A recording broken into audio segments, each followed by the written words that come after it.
Welcome to the Equipcast for the Archdiocese of Omaha. Designed to help leaders to transform their cultures, to embody the pastoral vision, to be one church, encountering Jesus, equipping disciples, and living mercy. All right, welcome back, everybody. So if you listen to the first part of my conversation here with Tim Glemkowski, we had a really fun conversation. We met Tim on the floor of a Steubenville conference at 18 years old, heard his story, talked about Parish Renewal, talked about like true and false Parish Renewal. I want to begin today, Tim, as we dive back into this. I want to give you a chance to tell some stories about where you see God at work. In particular, I was really captivated by the story of St. Patrick's Parish in Vancouver, or close to Vancouver, British Columbia, which again, for those Canadian geography, it's not the same place where Father Mallon and Divine Renovation, total other side of the continent. Tell us the story of St. Patrick's in British Columbia. Yeah, well, I would kind of contrast it, actually. I'd maybe even start with a different parish in some of the early days of Lalto, maybe a couple of years into doing what we were doing. Mm-hmm. And kind of one of these big, we talked about, last time, one of those, kind of vibrant, thriving parishes that have a lot going on and doing a lot of the right things, but are they really accomplishing the mission? And I remember I was asked by the pastor was kind of interested in working with Lalto. We called it a parish partnership. It was like a 9-month kind of accompanying journey just to start forming mindsets for the pastor and his leadership team on how to kind of orient the parish on making disciples and execute on the 4 keys we talk about in the book and stuff. And so the pastor was interested in this and so brought me to talk with the parish council to kind of pitch them, what this partnership was all about and explain some of the details. I answer questions and stuff. And I could tell, it was one of those conversations where I could tell the parish council wasn't very interested. And so it was interesting going into the conversation. I noticed on their website, right at the top of the page, it was we exist in order to make disciples. It was huge, and then I got to the parish for this meeting. It was on the bulletin, we exist to make disciples. And I'm man, maybe these people don't even really need me. But we're having this conversation and I'm kind of recognizing I don't know if really the emphasis is there in the way it should be and all this stuff. So I kind of stopped at one point, maybe got a little bit too, my Irish got up in me or something like that. Cause someone started kind of grilling me and poking at me and all this different stuff. And so I finally said, I put the bulletin on the table and I said, is this your mission statement at the top? They're yeah, we exist to make disciples. I said, if you don't mind me asking, how do you do that? And the question just kind of hung, right? They lingered and maybe 10 seconds go by, literally, we're just sitting there. How do you do that? And they're just kind of looking at each other, looking at down at the table. And then one of them's well, we've got a men's ministry and we do, they watch That Man's You in the basement. And what we got, a few different kind of ideas came out for initiatives that they had or something like that. So we were really with all one of the, I'd say the centerpiece of it was this idea of if the mission of the church is to make disciples, and the church has been very clear about the process whereby that happens. Right. This is abundantly, this isn't we're not hiding anything in terms of this, catechumenal model. You need to know, if there's going to be clarity throughout the organization, if there's going to be alignment throughout the organization, it's you should be able to pull 100 parishioners and say, what's your guys' mission? What do you exist for? We exist to make disciples. And how do you do that? Well, we do this, this, and this, right? What would you do for if someone was in, this part in their spiritual life? If you have any staff person, if someone's here, what would be the next thing you would invite them into? People should just have that kind of clarity. If this is what we exist for, we have to know how we actually do that, right? Yeah. I mean, you can imagine the ridiculousness. It's what do you do? We fry the best chicken in the world. How do you do that?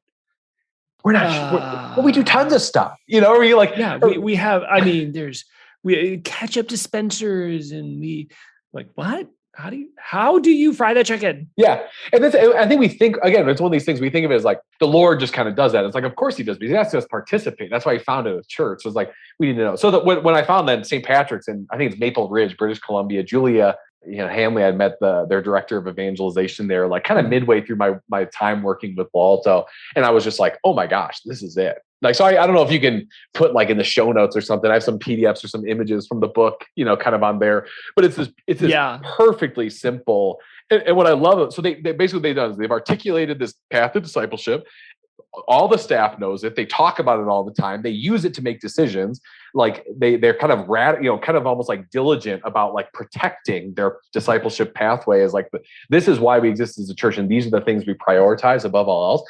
But the beauty of theirs too, is it's very principle based. It's not just like the pathway is not just like this program fits here, but it's like, we invite and like here's initiatives that then like help us achieve this, but those are almost less important than like the principles of like what we're actually trying to accomplish in each step as we walk someone into really fruitful, missionary discipleship in the parish. So I to this day, I would say that's probably my favorite parish discipleship pathway I've ever seen. So break it down, because I know many of our listeners are familiar with the concept of a clear path.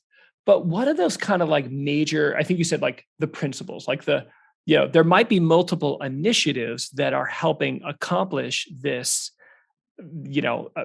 fostering conversion. But what are those principles? What are the things that are happening in each stage of their pathway? Yeah. So, it's pretty simple, right? It's like, there's different like formulations for it. The Aparecida document from the Latin American bishops in 2007 talks about it a certain way. And that's what we would use with law. So like other people talk about it a different way, but it's basically this idea that like, you have to start with some kind of like helping people to get to a place of openness to the possibility, like kind of having their questions answered, building relationships of trust, becoming curious. Like there has to be some kind of pre-evangelization work done.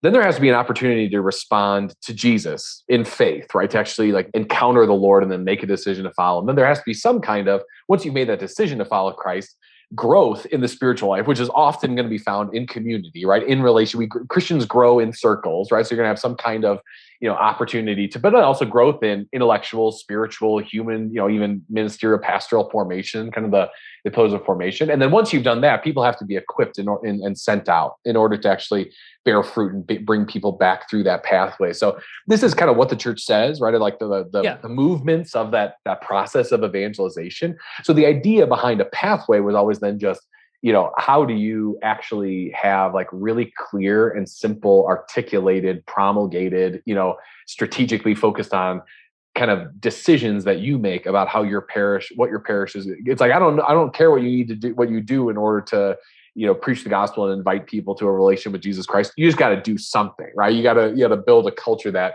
Yeah. There's 1,000 ways to preach the gospel. Right. Some are programmatic, some are retreat, some are small group based. But you do have to preach the gospel. Yeah. You do have to call people to conversion. You got to do that. Yeah.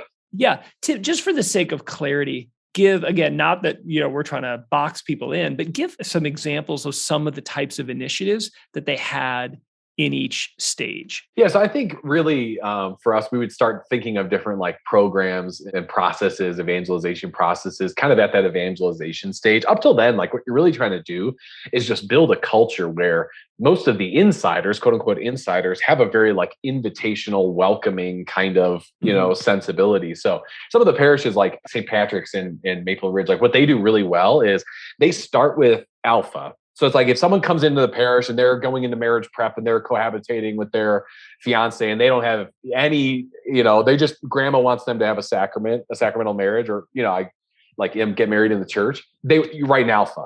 So that's a place you're going to be welcomed. You're going to experience, you're going to hear the gospel for a first time. But then what they actually invite people to from Alpha is kind of their landing page.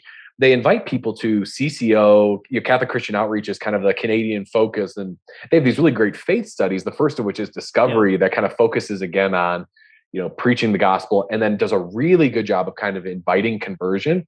And even they would admit these are small group resources. In small groups. Yeah. So you have these very like leaders who have been through the process and kind of know how to intentionally accompany people through these faith studies to help them grow. And then they really use those faith studies as a key part. But what we always kind of encourage people to do then is, especially as people kind of grow in the faith, to start thinking in terms of, building community, building groups, but also like, you can start folding back in other parish offerings there. There could be catechetical offerings that where people, as people grow in the faith, they're going to want to learn more about the faith, like do things for that, or have, that's when you really need to have a very strong sacramental scaffolding around a disciple's life, where it's like, do you have enough confessions and once you start making a lot of disciples, they're going to want to go to confession. Do you have that? And then for me, The parish, usually, to me, there's not an out-of-the-box program that does this really well. Some of the CCO faith studies, I think, do it really well. But how do you equip and then send missionaries? Yeah. We would work with parishes to do like leadership summits or to do different formation opportunities, to have mentoring opportunities to kind of do that. But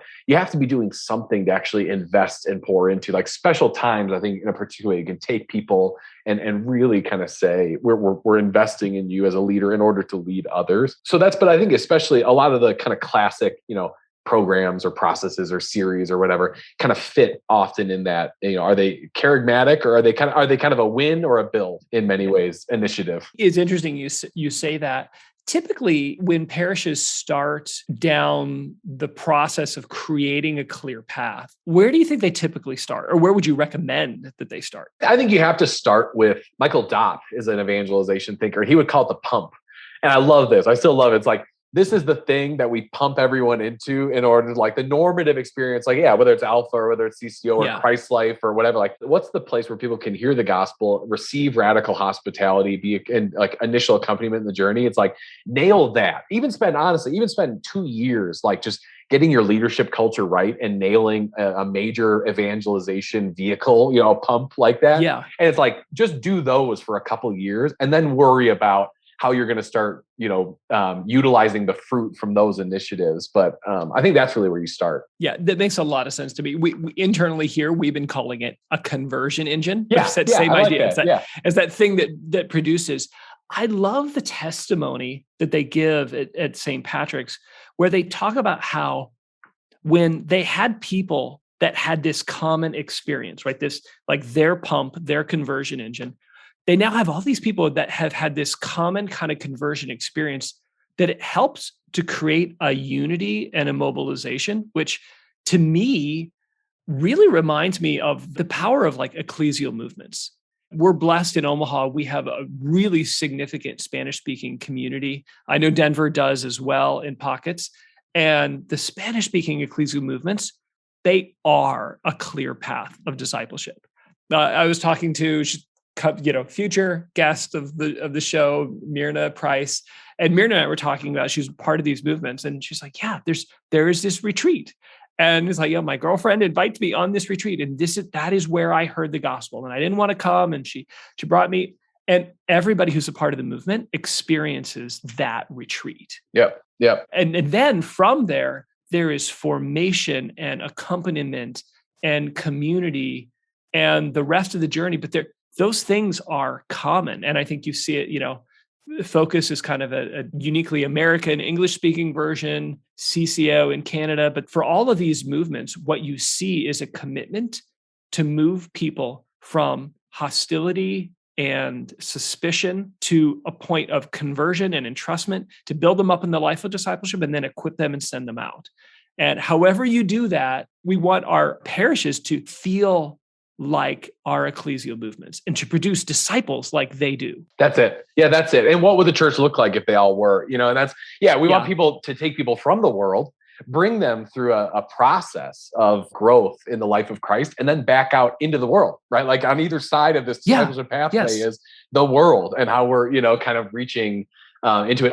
It's exactly that. And I think it has to be clear, and it also has to be simple. Parishes can be sometimes especially bigger ones, like the bigger you get, like it can be sometimes just like throwing stuff at the wall, where it's like we have to keep like the sacramental plate spinning. We have a lot of people who have to receive a lot of sacraments, and that takes a lot of time, energy, effort, right? Like, and then we also, if anything's formational, it's just kind of like, again, almost the way we talked about the liturgy last episode, where it can be kind of this like catch-all, what's just kind of be like going to be the thing that like most people can kind of get something out of. Did they get something out of it? And it's like, well, what do we want them to get out of it? Where did they come into it? Where do we want them to go? What do we want them to do next after this thing? Like, there's so many kind of strategic questions around this discipleship process that often aren't answered in the way we normally do kind of formational experiences in the church. So the idea of a pathway is that by having it be so clear and simple, it allows people to make handoffs between different things and to prioritize different things and to make sure things get enough resources and our leaders aren't burning out because they're trying to do too much. And like, it just puts kind of a radical emphasis and focus on, it brings the mission of the parish to make disciples kind of front and center in a way that actually allows that to be prioritized in a way it often just kind of, there's not time and space for parishes to do so. not only are there these clear internal benefits where we're actually making connections, we're not burning out our staff, people are moving forward, but externally, individuals can access our communities and begin to recognize, they can begin to kind of self-assign. They're like, that's what I want. I want to grow. Or like, no, I have questions. That's what I want. And they can begin to plug in. They like to have these on-ramps into our community. Yeah, that's for me. And then we can communicate to them. Like with this thing, if this is for you who are out there somewhere, I don't have to try to like appeal to my insiders with it. It could just be for you. And conversely, if this kind of prayer experience or whatever, this like, adoration is for my insiders, well, I can talk about it in such a way that it's like, I don't have to really worry about appealing to the world, because it's like, this isn't for them. I hope they come and maybe they can get something out of it, like experience something. But it's like, right, everything, even in marketing right now, is all about segmentation and how do you speak to specific audiences with what you're doing instead of communicating so broadly, because people don't want to just be generalized anymore. They want to know, like, where do I fit? Is this for me? And that's what it kind of allows us as a parish to do. That clarity and simplicity is so powerful. But I think there's misconceptions that like a clear path of discipleship means killing every program you have, firing all your volunteers and saying, we're going to do these 4 things. And if you don't like it, go down the road. That's not really what we mean. Talk a little bit like, how do the other ministries and apostolates programs in the parish fit when you have a clear path of discipleship? Yeah, I think it's kind of funny, right? So we talk about the no bucket sometimes. We're even working with kind of closely with some parishes here, and we had a conversation with a pastor, and I talked about the idea, like, what clarity allows you to do is say no. Like if something comes up and it's going to like inhibit or get in the way of something that is really important, it allows us to say no to that thing. And you can see the pastor's eyes widen a little bit. And then as we were having the conversation, it was like, okay, it also makes you have to say yes, though, right? Because like you need to say, am I actually doing these things? Like these principles of each kind of like step or part of the pathway, are they being accomplished here? And if not, like, we got to do something in order to actually accomplish that and make that happen. But yeah, at the same time, like I tend to think most parishes are a little bit too busy. There's like a little bit too much going on. It was always the classic, like I was at a parish and I was running Alpha, and you go and you get back into the narthex area to try to get signups, like who wants to come to Alpha, for this time around. And you're like one of 7 tables that are out there. And it's like, I think there's a way to kind of structure things so that there's a little bit more like of a spotlight shine on the things that actually have to do with disciple making. And because if everything's equal, then like, or everything's important, then nothing is. But yeah, at the same time, it's like, there's a lot of life that goes, a parish life, right? There's a lot that goes into just like a community of people who are a parish that are committed to like this as members together, that in like ways they want to operate and celebrate and do different things. It's like, that doesn't have to stop. It's just, you can also connect all those things into the pathway. That's the key thing. It's like, do the parish picnic, have a blast with it, and then use it as an invitational tool for people into your pathway, whatever you want to prioritize next. When we talk about, we use the metaphor, it's like there can be side streets. We just want them to lead somewhere.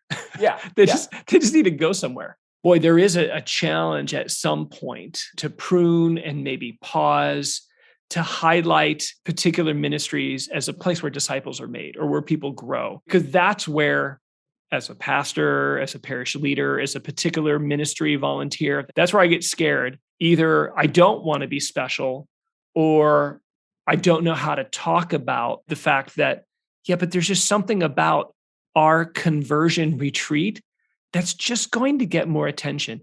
How do you navigate that as a parish leader? Because I think that's where we get stuck, and these beautiful moments get drowned out in the noise of selling script and the Boy Scouts and the cookies and the everything else that's sitting in the foyer. Yeah, I mean, I think to be honest with you, I think you guys focus on this as well. Like, I think that's where organizational health, becoming a team, precedes a lot of the ability to make real progress with some of this stuff, where it's like really having to start with having a healthy leadership team around the pastor, having a real sense of clarity around the mission with that leadership team, and then communicating that clarity to like other leadership, tranches within the parish. Like you kind of have to start there by getting everyone, like we just had at the Archdiocese of Denver, a 3-day pastoral center staff retreat where we shut down the pastoral center for 3 days and just had a charismatic kind of retreat. Because it's like, we can try to spin up new wine initiatives. But if we're just trying to like pour it into old wines, it's like it's not going to go anywhere. So I think there is like a degree of, there's a more fundamental issue there sometimes where it's like, if we're as a staff or as a team operating from a place where we're more concerned sometimes about like, is my thing going to perpetuate in the way I want it to? Like, if it's the right thing and it's a good thing and it's bearing fruit in the parish, then there should be enough health in the team to advocate for why that thing still matters. Part of organizational health, why that helps us as parishes, is it allows us to get over politics and minimizes those dynamics so that we can actually like focus on the mission. What happens with us as like church people is like, we're under a ton of pressure all the time. Like it's hard working for parishes. It's hard working for dioceses. And so what happens is we get insecure and we're like, I need to prove that like it's important for me to still be here, that I'm making a difference, that I'm making an impact. And even like to God, we want to show God sometimes like, hey, this is why you called me. This is why. And it's like, hey, you didn't choose me.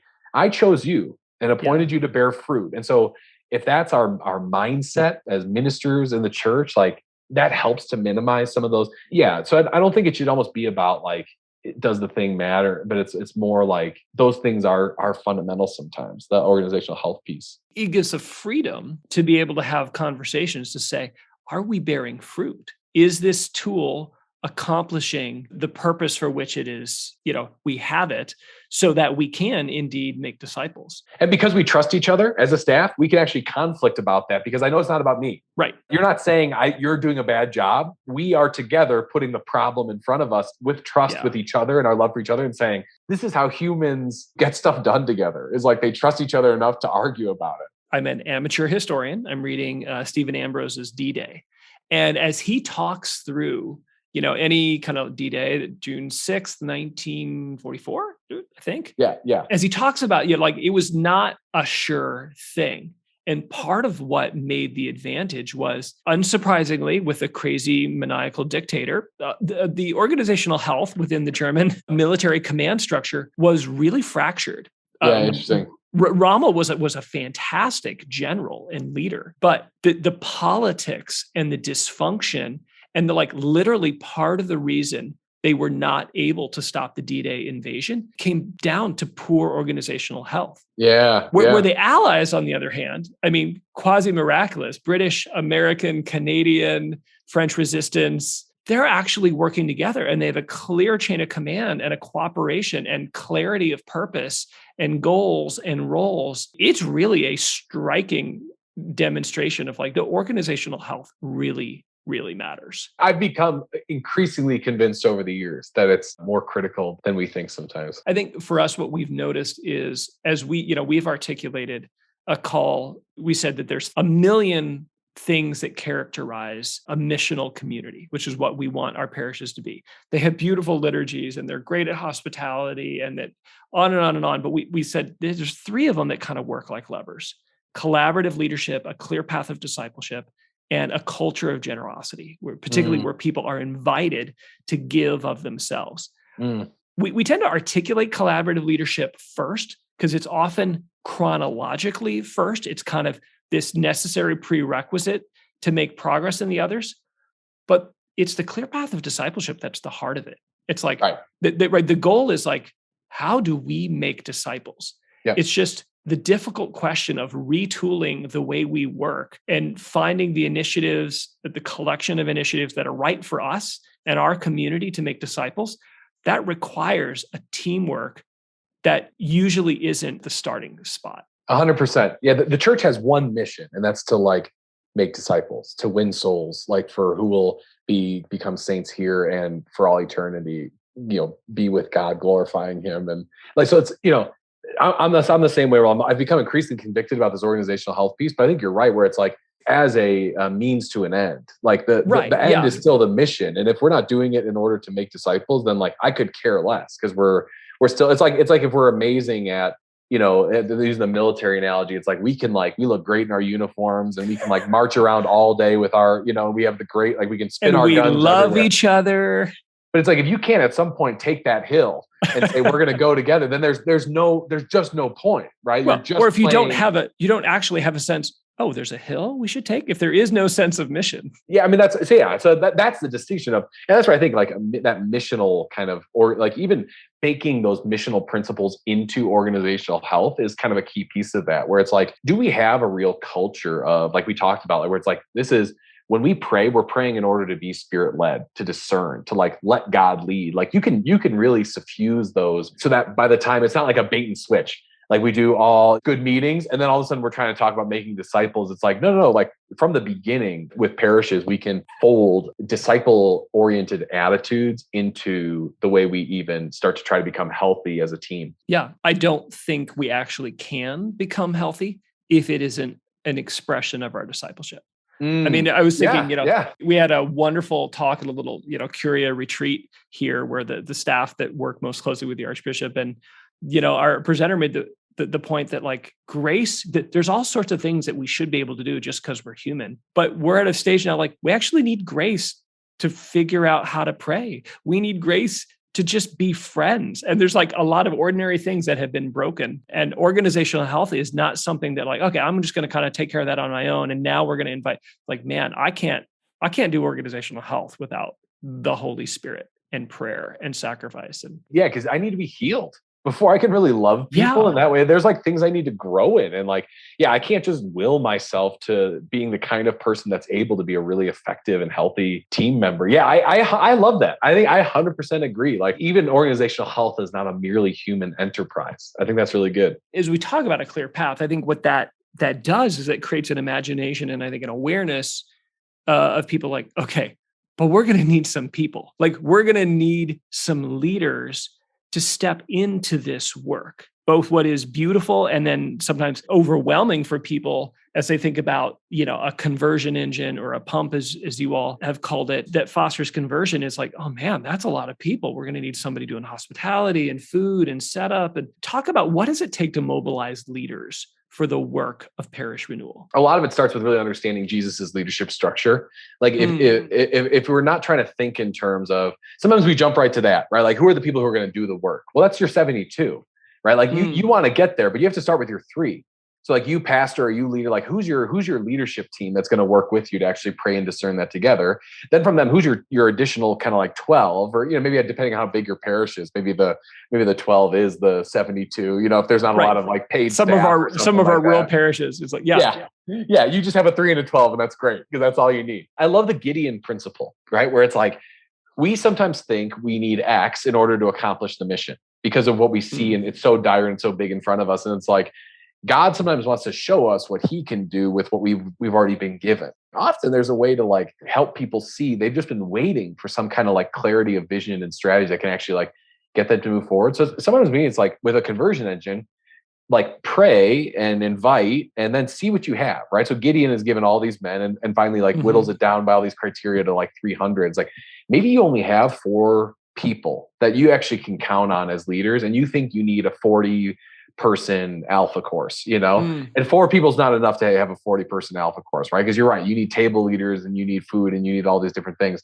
Well, with those 4 people, then do a CCO discovery faith study with them. Yeah. Like you're a charismatic small group.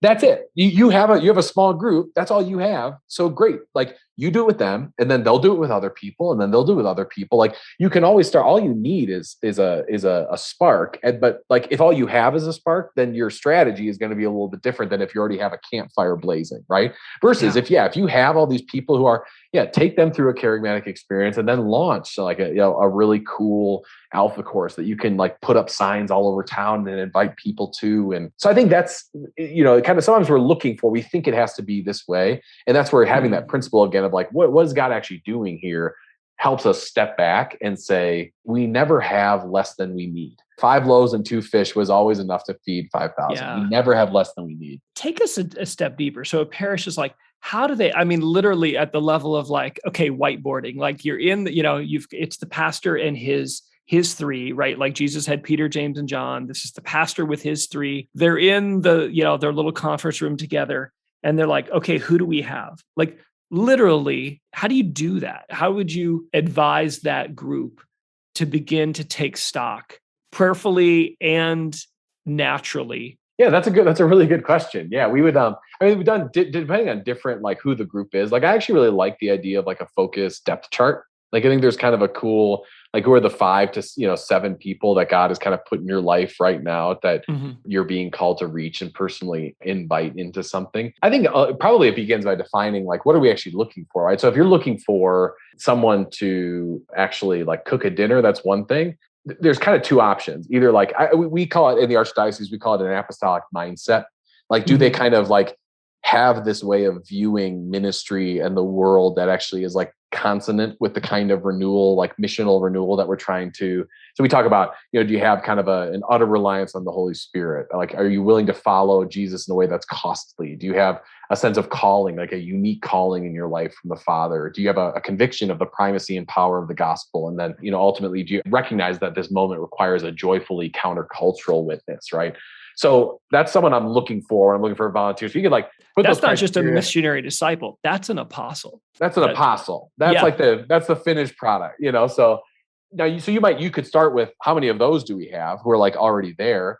Or I'm just a big fan of like sometimes like starting with people who are ready, available, kind of almost like the fact thing, faithful, available, contagious, and then start by preaching them the gospel. So start by like spending a period of time just like with a group really pouring into them and helping them to see reality differently before you even start to try to go talk about how are we going to take this group and do something with them? How are they going to lead something? Because no matter what, even if they're the person that runs every ministry in the parish, it's amazing sometimes when you get one-on-one in conversation with people how much some of these fundamentals, like maybe there's like real need for, some of those mindset shifts still to really happen. Man, I love that. I feel like that is so freeing. I mean, what you're saying is like, yeah, gather those people, whoever they are, wherever they're at.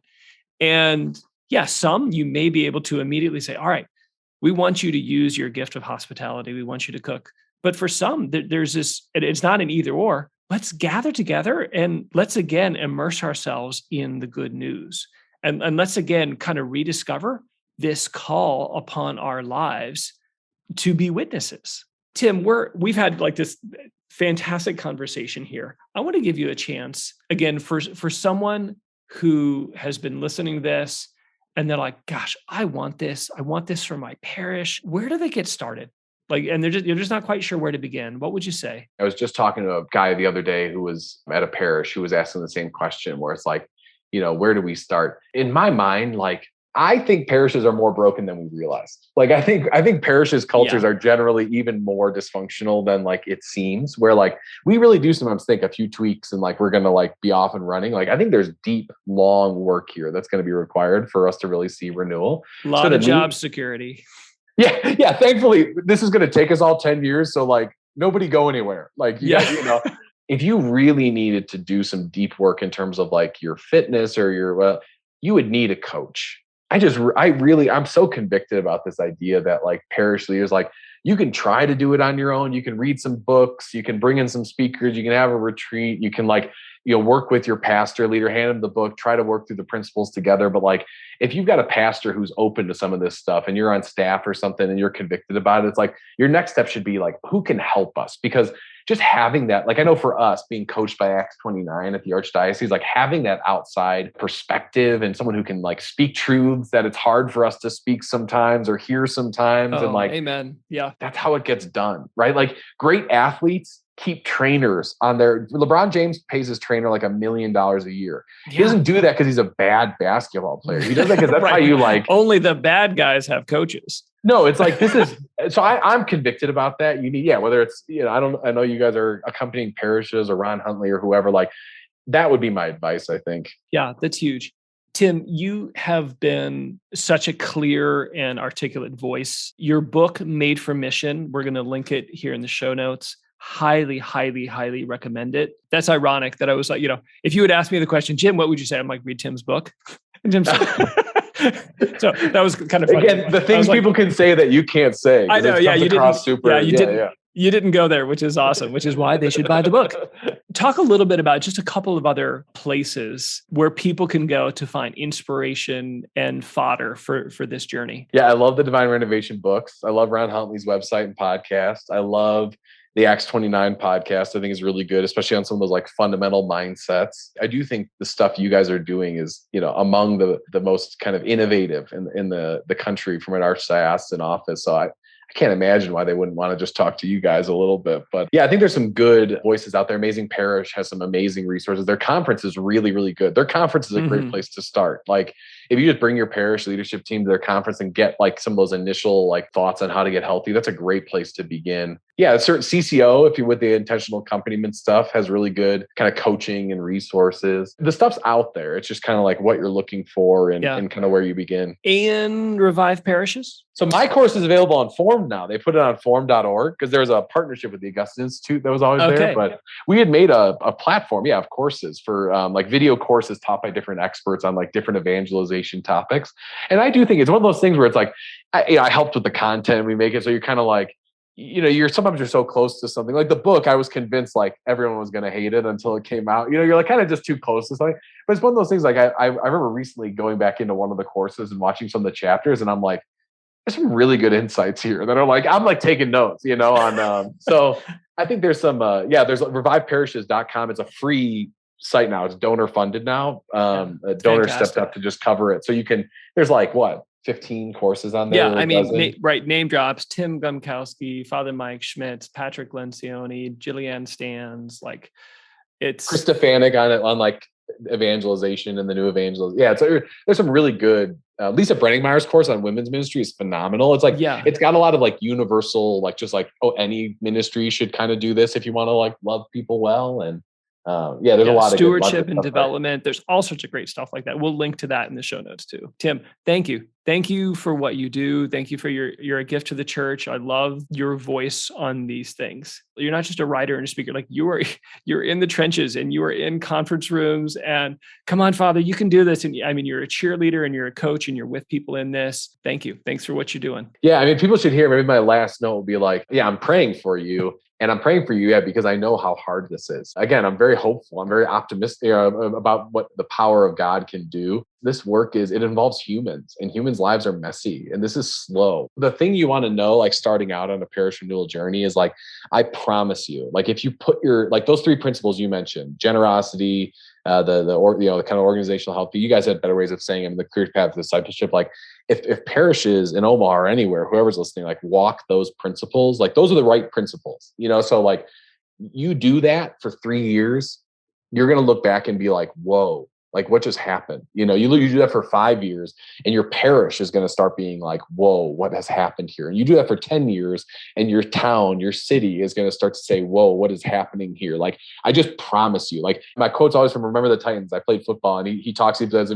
we run 6 plays, right? It's the veer option. It's like Novocaine. It works every time. Like you do the right things and you pray and you are open and you surrender to God and you tell him like, he wants this more than you do. Amen. So like, if you're setting out on a journey right now, like just have confidence that like this stuff actually works. The gospel is not irrelevant. It still satisfies and is the only thing that is ever capable of satisfying every longing of the human heart. And if you devote yourself to that, not only will you be blessed, but an incredible amount of people will have their lives literally changed and saved because of your efforts. So like, that's worth it. It's worth those meetings where you're like, what am I doing? It's worth it. That's awesome. Thank you, Tim. Great word. That's a great note to end on. Folks, if you have enjoyed this conversation, share this episode out with somebody who needs the encouragement, who needs the inspiration and a little bit of an imagination of what this can be. We're on all the major platforms. I mean, if you're listening, you're probably listening on your favorite platform right now. So hit pause and share this out with a couple friends who could use the encouragement. Thanks, everybody.